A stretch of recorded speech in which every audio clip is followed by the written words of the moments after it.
죽은 줄 알았던 남편. 저는 남편 민수를 15년 전 교통사고로 잃었습니다.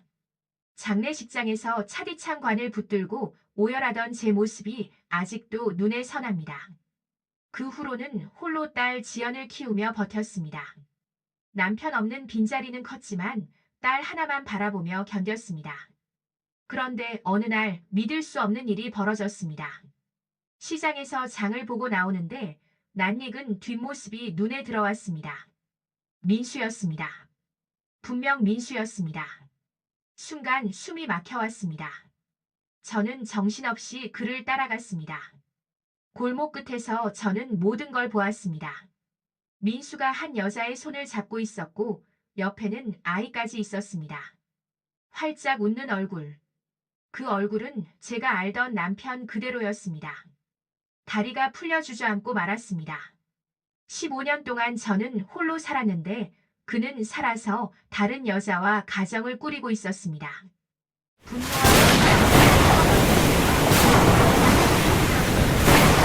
며칠 동안 저는 그의 집을 지켜봤습니다.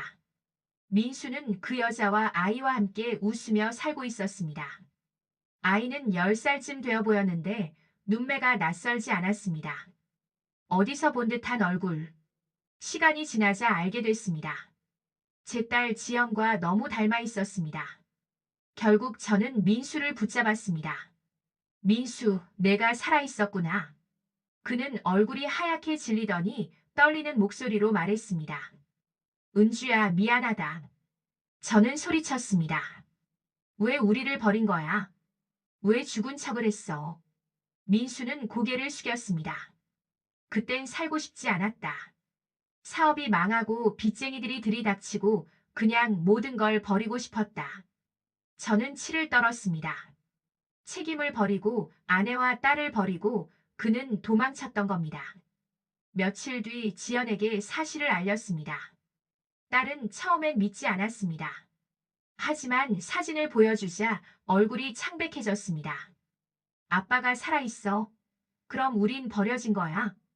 그 물음에 저는 대답하지 못했습니다. 눈물만 흘렸습니다. 지연은 결국 아버지를 찾아갔습니다. 문 앞에서 울부짖으며 물었습니다.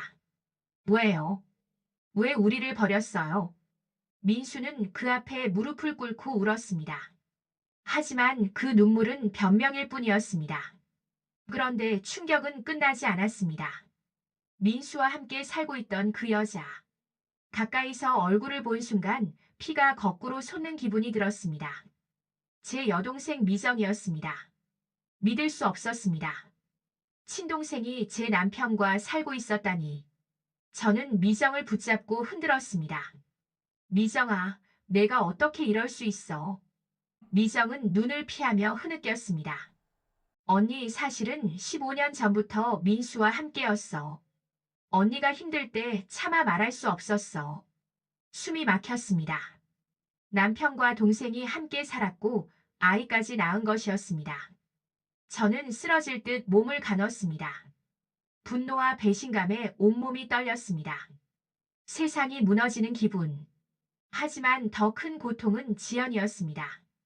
딸은 아버지의 배신, 이모의 배신 앞에서 끝내 오열했습니다. 저는 결심했습니다. 이대로 무너질 수는 없었습니다. 법정에 서서 진실을 밝혔습니다. 민수의 거짓된 죽음, 동생과의 관계, 그리고 숨겨둔 재산까지 모두 드러냈습니다. 결국 민수는 유책 배우자가 되었고 미정과의 관계도 세상에 알려졌습니다. 사회적으로 매장된 두 사람은 몰락했습니다.